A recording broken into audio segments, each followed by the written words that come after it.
ಪ್ರಧಾನಿ ಮೋದಿಯವರು ಪ್ರಾರಂಭಿಸಿದ ಪ್ರಧಾನಮಂತ್ರಿ ವಿಕಸಿತ್ ಭಾರತ್ ರೋಜ್ಗಾರ್ ಯೋಜನೆಯ ವೆಚ್ಚವೇನು? ಆಪ್ಷನ್ ಬಿ 1,00,000 ಕೋಟಿ. ಪ್ರಧಾನಮಂತ್ರಿ ವಿಕಸಿತ್ ಭಾರತ್ ರೋಜ್ಗಾರ್ ಯೋಜನೆ ಉದ್ಘಾಟನೆ 2025ರ ಸ್ವಾತಂತ್ರ್ಯ ದಿನದಂದು ಪ್ರಧಾನಿ ಮೋದಿ ಘೋಷಿಸಿದರು. ಬಜೆಟ್ 1,00,000 ಕೋಟಿ. ಉದ್ದೇಶ 3.5 ಕೋಟಿ ಉದ್ಯೋಗಗಳನ್ನು ಸೃಷ್ಟಿಸುವುದು. ಜಾರಿಗೊಳಿಸಿದವರು ಕಾರ್ಮಿಕ ಮತ್ತು ಉದ್ಯೋಗ ಸಚಿವಾಲಯ.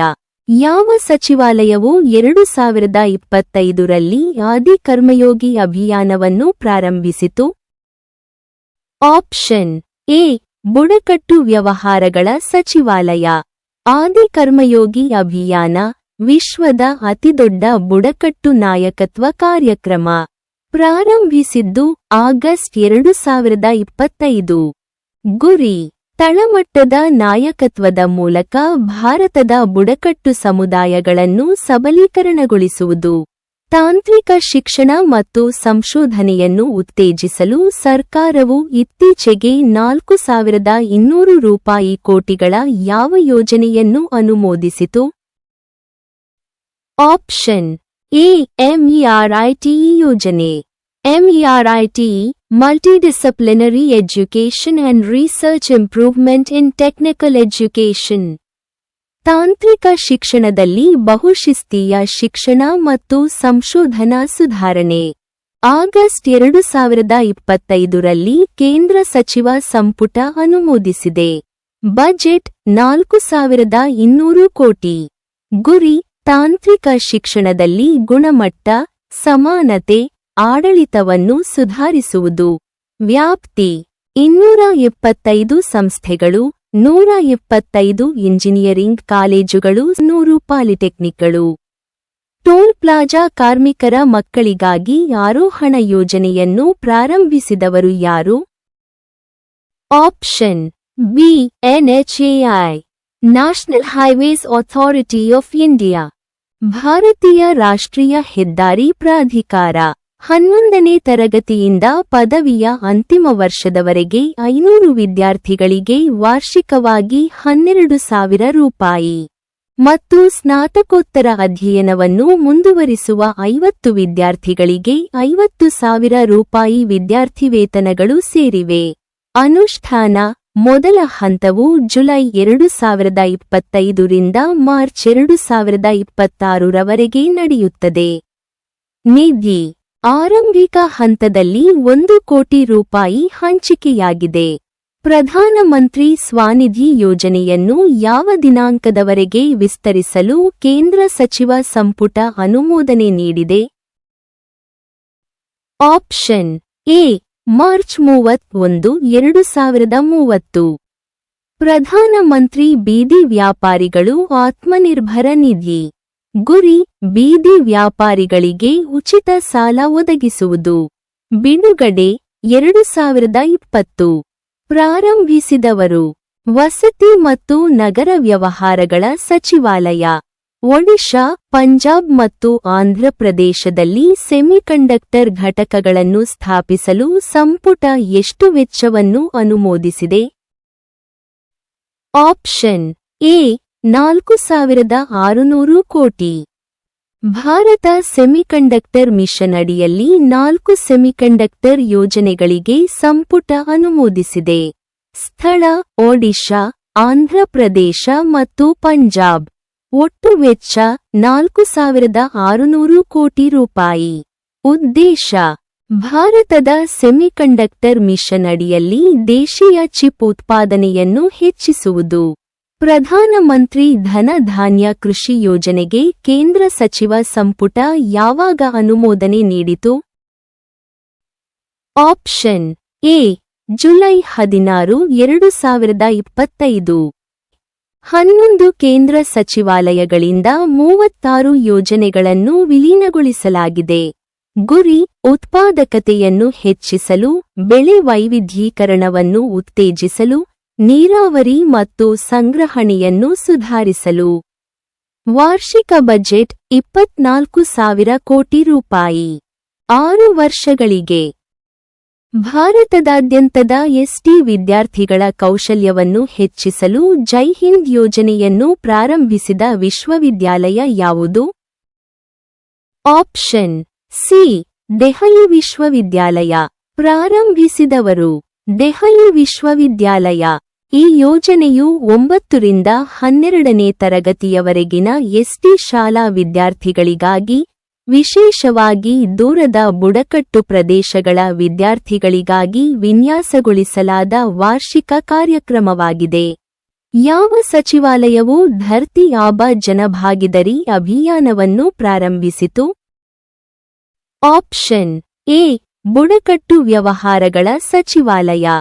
ಧರ್ತಿ ಆಬಾ ಜನಭಾಗಿದಾರಿ ಅಭಿಯಾನ್ ಅತಿ ದೊಡ್ಡ ಬುಡಕಟ್ಟು ಸಬಲೀಕರಣ ಅಭಿಯಾನ. ಪ್ರಾರಂಭಿಸಿದವರು ಬುಡಕಟ್ಟು ವ್ಯವಹಾರಗಳ ಸಚಿವಾಲಯ. ಗುರಿ ಕಲ್ಯಾಣ ಸೌಲಭ್ಯಗಳನ್ನು ತಲುಪಿಸುವುದು. ಸುಮಾರು 1 ಲಕ್ಷ ಬುಡಕಟ್ಟು ಹಳ್ಳಿಗಳು. ಎಂಎಸ್ಎಂಇಗಳಿಗಾಗಿ ಅದಿತಿ ಯೋಜನೆಯನ್ನು ಪ್ರಾರಂಭಿಸಿದವರು ಯಾರು?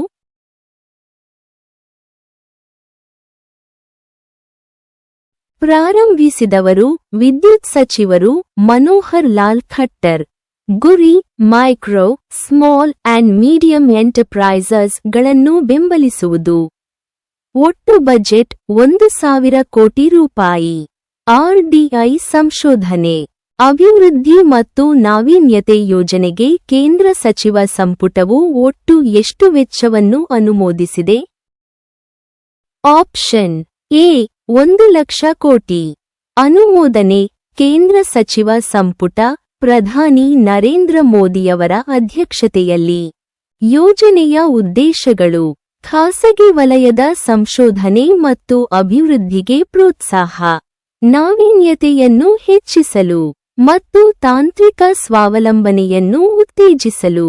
ಪಿಎಂಕೆಎಸ್ವೈ ಅಡಿಯಲ್ಲಿ 1,600 ಕೋಟಿ ರೂಪಾಯಿ ವೆಚ್ಚದ ಯಾವ ಉಪಯೋಜನೆಯನ್ನು ಕೇಂದ್ರ ಸಚಿವ ಸಂಪುಟ ಅನುಮೋದಿಸಿದೆ? Option C MCADWM. Pradhan Mantri Krishi Sinchayi ಯೋಜನಾ.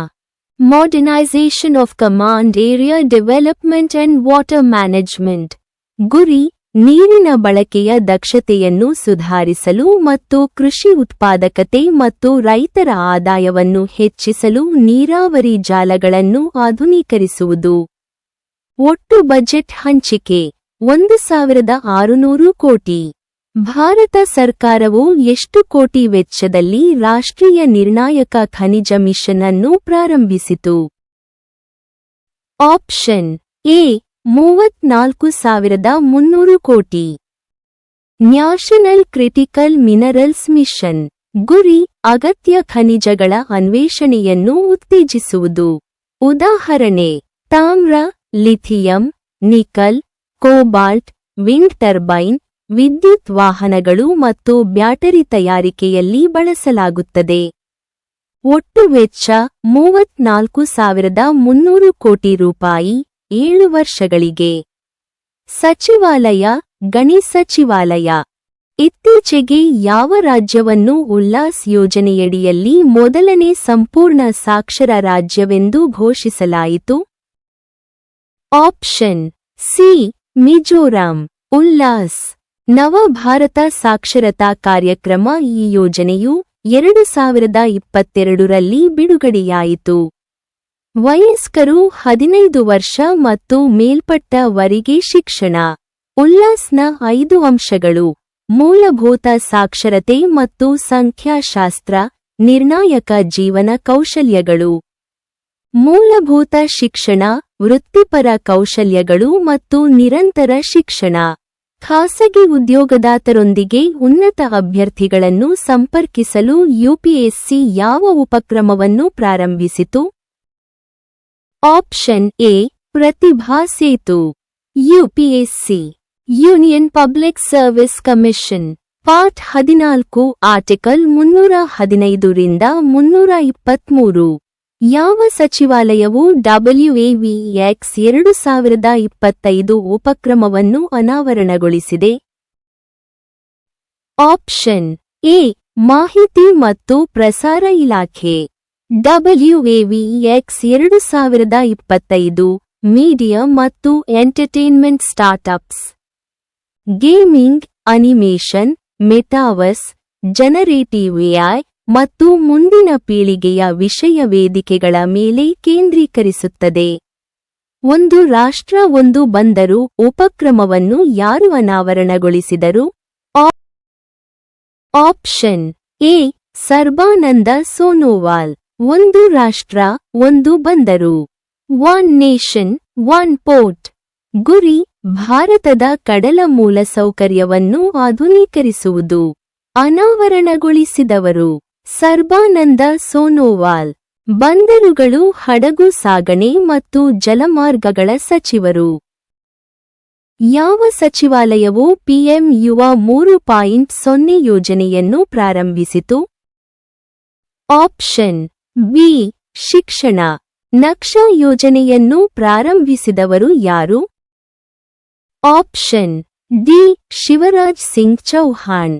ನಗರ ಜನವಸತಿಗಳ ರಾಷ್ಟ್ರೀಯ ಭೂಗೋಳ ಜ್ಞಾನ ಆಧಾರಿತ ಭೂ ಸಮೀಕ್ಷೆ ಎಂಬ ಪೈಲಟ್ ಯೋಜನೆ. ನಕ್ಷಾ ಡಿಜಿಟಲ್ ಇಂಡಿಯಾ ಭೂ ದಾಖಲೆಗಳ ಆಧುನೀಕರಣ ಕಾರ್ಯಕ್ರಮ. ಉದ್ಘಾಟಿಸಿದವರು ಗ್ರಾಮೀಣಾಭಿವೃದ್ಧಿ ಸಚಿವರು ಶಿವರಾಜ್ ಸಿಂಗ್ ಚೌಹಾಣ್. ಪ್ರಾಜೆಕ್ಟ್ ವಿಸ್ತಾರನ್ನು ಪ್ರಾರಂಭಿಸಲು ಯಾವ ಸಂಸ್ಥೆ ಕೃಷಿ ಸಚಿವಾಲಯದೊಂದಿಗೆ ಸಹಕರಿಸಿತು?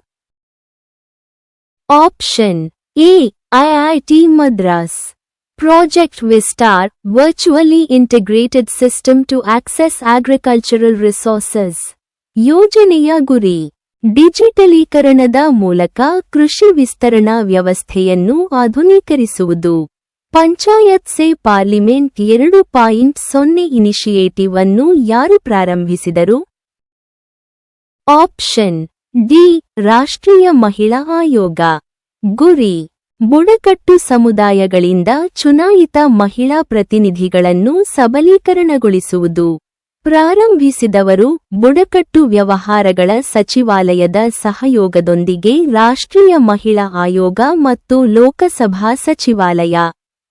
ಕೇಂದ್ರ ಸರ್ಕಾರವು ಸ್ಮಾರ್ಟ್ ಸಿಟಿ ಮಿಷನ್ ಅನ್ನು ಎಷ್ಟರವರೆಗೆ ವಿಸ್ತರಿಸಿದೆ? Option A March 31, 2025. ಪ್ರಧಾನಿ ಮೋದಿ 2015 ಪ್ರಾರಂಭಿಸಿದರು. ಗುರಿ 100 ನಗರಗಳನ್ನು ಪರಿವರ್ತಿಸುವುದು, ಮೂಲಸೌಕರ್ಯ ಮತ್ತು ಸ್ವಚ್ಛ ಮತ್ತು ಸುಸ್ಥಿರ ಪರಿಸರವನ್ನು ಒದಗಿಸುವುದು. ಉತ್ತರ ಪ್ರದೇಶದಲ್ಲಿ ಅತಿ ಹೆಚ್ಚು ಸ್ಮಾರ್ಟ್ ಸಿಟಿಗಳಾಗಿವೆ. ಪೃಥ್ವಿ ವಿಜ್ಞಾನ ಯೋಜನೆಯನ್ನು ಯಾರು ಪ್ರಾರಂಭಿಸಿದ್ದಾರೆ? ಆಪ್ಷನ್ ಎ ಪ್ರಧಾನಿ ಮೋದಿ.